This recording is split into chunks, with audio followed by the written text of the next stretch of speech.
Hey, what's up guys? In today's video, we're going to be talking about 5 lies that I'm constantly hearing being spread around filmmaking, and trust me, the first one is probably the biggest.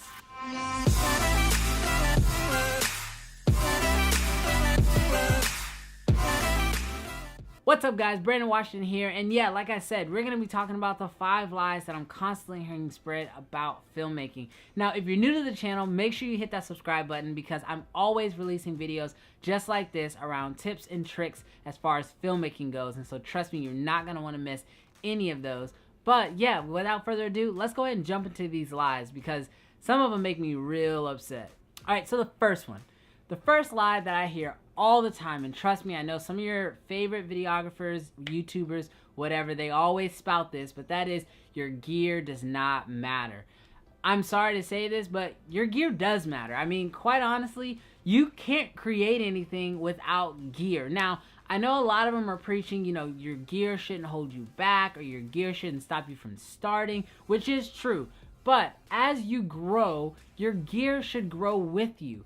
I mean, the better gear you have, the better you're going to be at telling your story. Now, I know story is most important, and we hear that preached to the bone.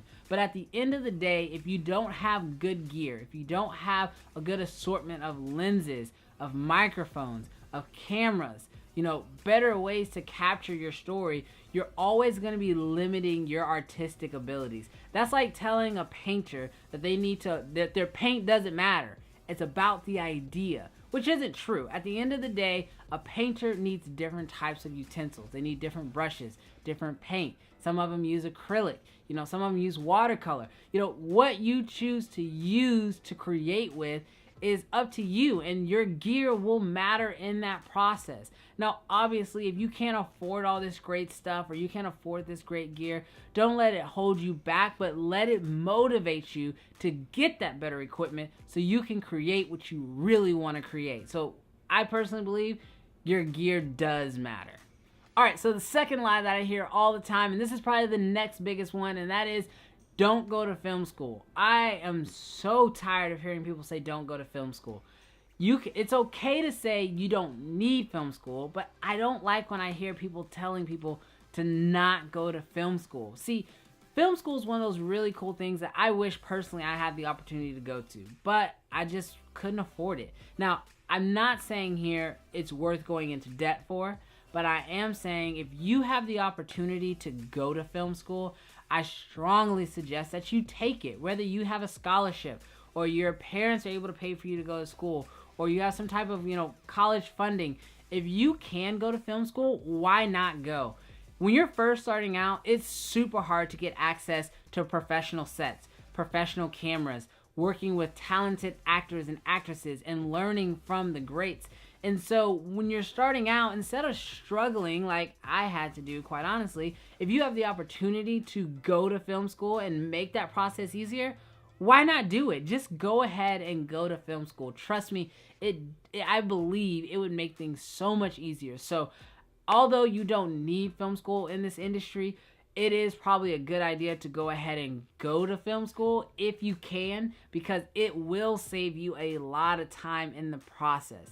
Now, one quick thing before I go on to the next lie, and I know a lot of people will say, well, film school is so expensive. Why not take that money and put it into your gear or put it into, experience, which I definitely think there's a valid point either way. However, here's what I will say. It is based on you. You will determine if you took that money and put it into experience, how much you would truly get out of it. See, at the end of the day, if you are a go-getter, you're going to get it. That's the end of it. If you're a go-getter, you don't need school. You'll figure it out. You'll hustle. You'll grind. You'll go get it. But let's be honest with ourselves. Not everybody is like that. So if you're not like that, why not go to school? Make it a little easier for you. Make some contacts. Find some people who can help you get into the industry if you're not willing to basically go bull rushing into it yourself and learning and failing along the way, because that's realistically how you have to do it if you don't have film school. So if you're not that person, don't bother trying to do it a different person's way. Do it your way. It's okay to go to film school. All right, the third lie that I hear all the time, and that is you need to be original. let's face it, in today's world, nothing is new. You're not going to come up with some crazy new original idea. Pretty much everything is a spin off of something else. And that's okay. That is the way that the world works. We find something and we think we can make it better, so we try that. And that's how we've continued to evolve as we've gone. So the same thing comes with filmmaking. You don't need to be original. You don't need to come up with a brand new idea. If there's someone else's work that you like, it's okay to imitate them and to learn from them and to be inspired by them, and then to use that to create your own thing. Or, you know, like there's a book I read all the time. Hold on. Let me get it. All right, so check out this book. All right, so yeah, definitely check out this book right here. This is a awesome book for you to check out.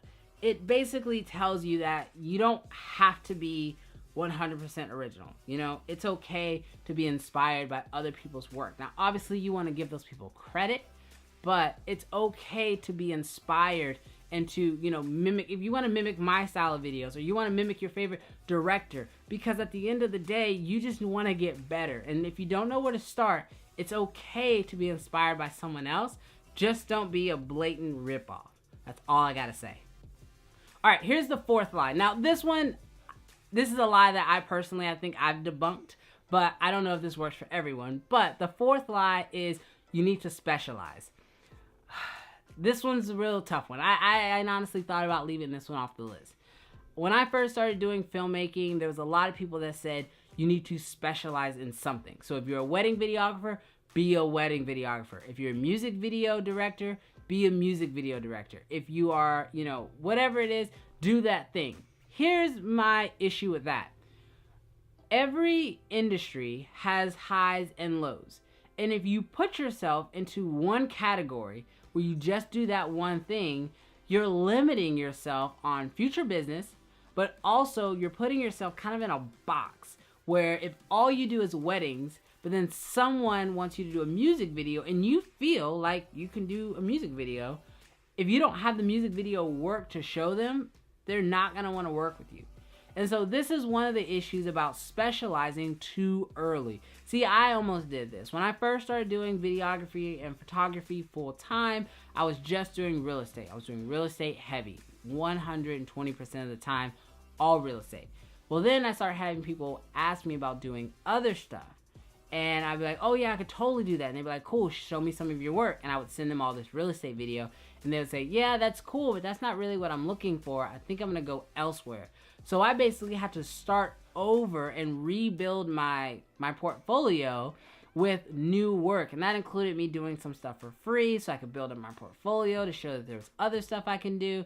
And that kind of hurt me and kind of set me back a little bit, versus if when I was first starting out building out my portfolio, build it out with a swarm of different projects, so that way I can show that I can do more than just real estate. Or if you're doing the same thing, you can show that you can do more than what it is that you're doing right now.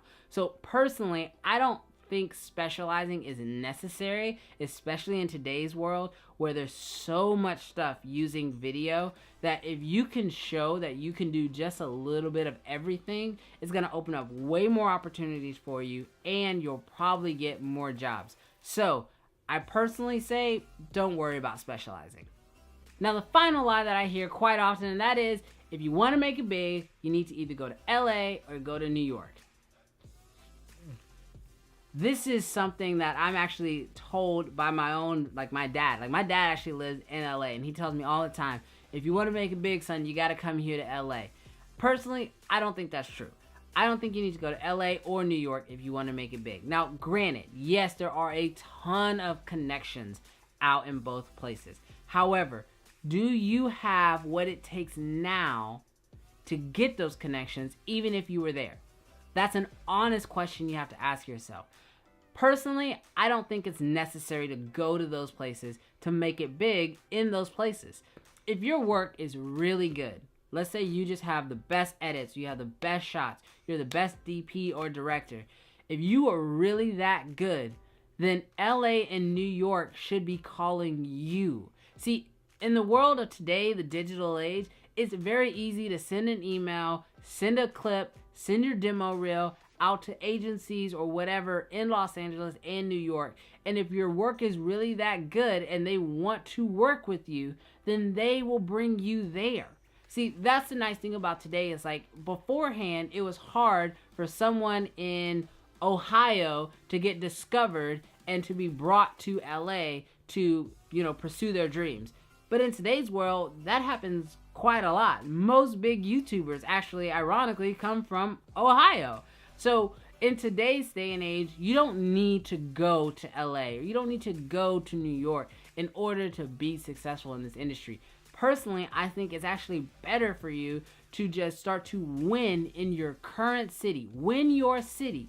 Be the best videographer, best cinematographer, best director in your city, because when you own your city and you're the best around, first of all, you're probably making really good money, but then also, number two, when it's time for you to go to LA and to go to New York, or when they're calling you to go to those different places, you are already going to be set up to be successful in those places versus fighting amongst all the other videographers and photographers in LA and New York already, just trying to make it up. So my advice there, stay in your city, own your city, and then when you have your city under wraps, then start reaching out to LA and New York, and I bet you, if you really own your city the way you should, they'll come calling for you.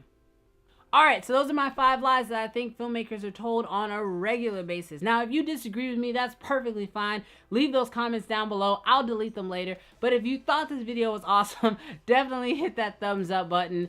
I do really want to hear you guys' comments on these, though. This is a discussion type video, so I really want to know what you guys think about these lies. If you think I'm off, if you think I'm right on, I really want to know down below. Just don't be too mean.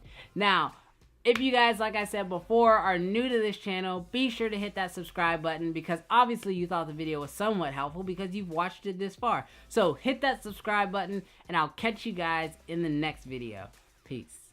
Oh, hold up real quick, just in case you guys were wondering, yes, I am repping a Spider-Man shirt because I went and saw the new Homecoming movie. And if you are a filmmaker, this movie will inspire you to really want to make something great, because this is probably one of the best superhero movies I've ever seen, and I've seen all of them, so it's good.